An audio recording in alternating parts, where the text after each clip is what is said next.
Hi అండి, బాగున్నారా? ఈరోజు అయితే నేను carrot halwa చేయబోతున్నా.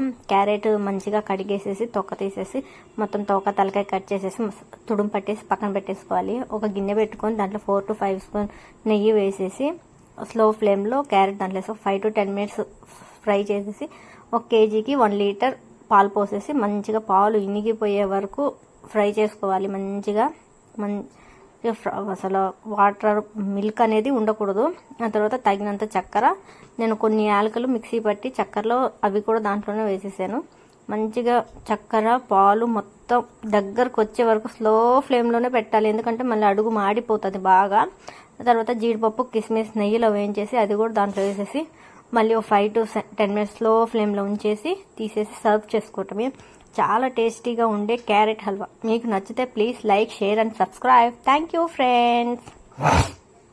Please like and subscribe please.